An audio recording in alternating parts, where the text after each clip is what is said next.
तिचा मुलगा तिच्या बहिणीच्या नवऱ्यासारखा दिसू लागला. आणि मग मी मधू.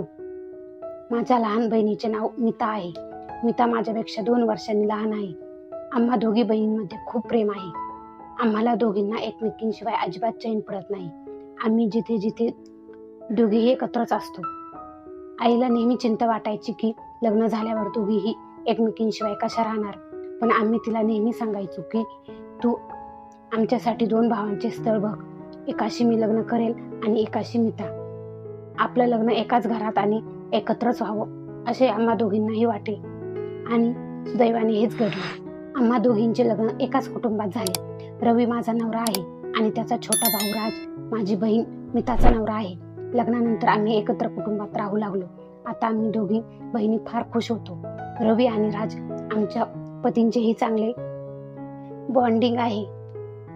त्या दोघांचे आई बाबा देखील खूप चांगले आहेत. ब्रॉड माइंडेड आहेत.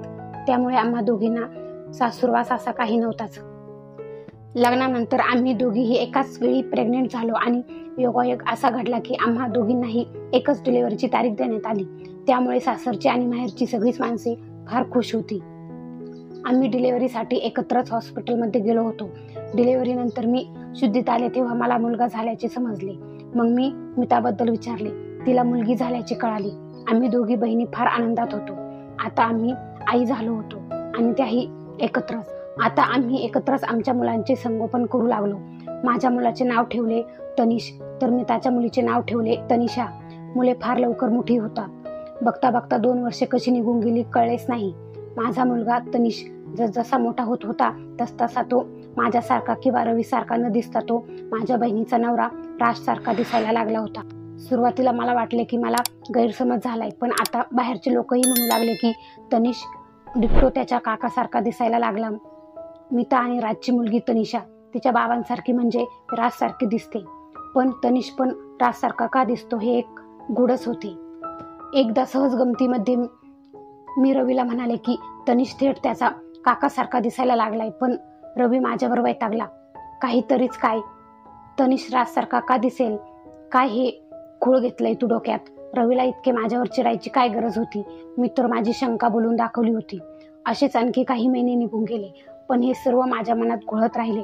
मला ही गोष्ट मिताशी बोलायची होती, पण तिला वाईट वाटले तर हा विचार करून मी गप्प बसले. कदाचित माझ्यामुळे तिच्या आणि राजमध्ये काही तणाव निर्माण होऊ शकतो.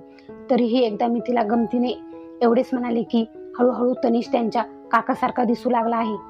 पण हे ऐकताच मिता काही म्हणाली नाही, फक्त गूढपणे हसली. तिचे हे हसू मला माहीत होते. तिला कोणापासून काही लपवायचे असले तर ती अशीच गूढ हसते. मी तिला म्हणाले की काय झालंय, पण ती काहीतरी कामाचे निमित्त करून तिथून निघून गेली. आता मला शंका येऊ लागली की माझ्यापासून काहीतरी लपवले जात आहे. विचारून तरी कोणाला काय विचारणार. विचार करून करून डोक्याचा भुगा व्हायची वेळ आली, पण उत्तर काही सापडेना. शेवटी वैतागले. कोणाला काही न सांगता तनिषला घेऊन माझ्या माहेरी निघून गेले. मला अचानक माहेरी आलेले पाहून आई बाबांना आश्चर्य वाटले. आई म्हणाली, काय झाले मधू, तू अशी अचानक एकटीच माहेरी आलीस, काय झाले? सासरी काही प्रॉब्लेम झालाय का? मी माझ्या आईला सांगितले. आई, मला काय होत आहे ते माहित नाही. विचार करून करून मी वेडी झाले आहे. मी काही कदाचित चुकीचा विचार करत असेल, पण मला काही सुचत नाही. मी काही दिवस इथेच राहते, कदाचित माझे मन शांत होईल. आईने विचारले, अगं मधू, काय झाले बाळा, मला सांग. काही प्रॉब्लेम असेल तर आपण नक्कीच काहीतरी मार्ग काढू. आईचे हे आश्वासक बोलणे ऐकून मी रडू लागले. आईला सगळी हकीकत सांगितली. तितक्यात मिताचा फोन आला.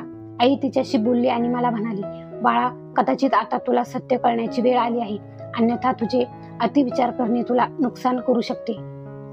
तुझ्या प्रश्नांची उत्तरे तुला मिता आणि राजकडूनच मिळतील. मी तुझ्या माहेरी थोडे दिवस राहण्यासाठी गेले होते, पण संध्याकाळीच मी माझ्या सासरी परत आले.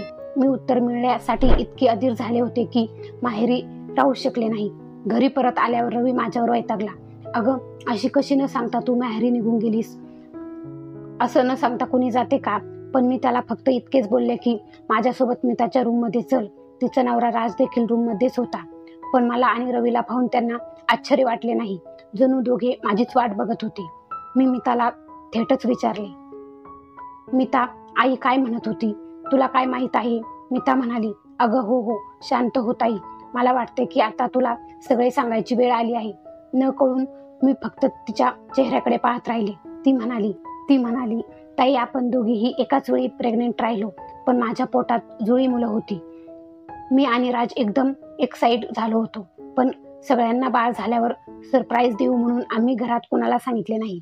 आपल्या डिलिव्हरीच्या वेळी तुझ्यात काही कॉम्प्लिकेशन झाले आणि तुझं बाळ गेलं, तर मला एक मुलगा आणि एक मुलगी झाली. तुझी प्रकृती फार नाजूक होती. तुला जर तुझे बाळ गेले ही गोष्ट सांगितली असती तर तुझ्या जीवाला धोका निर्माण झाला असता. आम्ही विचार केला की तसाही आम्हाला जुळी बाळ झाली आहेत. एक बाळ मावशीकडे वाढेल काय किंवा आईकडे वाढले काय, राहणार तर एकाच घरात ना. म्हणून मी आणि राजने आमचा मुलगा तुझ्या ओटीत टाकला. तनिष माझा आणि राजचा मुलगा आहे. ही गोष्ट फक्त तुला सोडून सासरी आणि माहेरी सगळ्यांना माहीत आहे. रवी भाऊजींना देखील तुला आनंदी पाहिजे होते म्हणून तेही गप्प राहिले. मिताने एका दमात मला सगळे सांगून टाकले. हे सारे ऐकून क्षणभर मी सुन्नत झाले. दुसऱ्या क्षणी मी जाऊन मिताला मिठी मारली आणि रडू लागले. मितू, किती मोठं मन आहे ग तुझं आणि राजचं.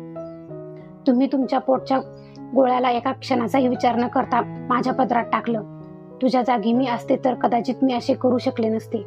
असा परिवार आणि इतके सुपा एवढे काळजी असणारी बहीण मिळाली तर अजून काय पाहिजे आयुष्यात. तिने माझ्यावर केलेले उपकार मी या जन्मी तरी फेडू शकत नाही. तनिष आता माझा मुलगा आहे आणि त्याला आयुष्यभर भरभरून प्रेम देण्याचा प्रयत्न करेल. कहाणी आवडल्यास लाईक करा, चॅनलला सबस्क्राईब करा आणि कमेंट करायला अजिबात विसरू नका.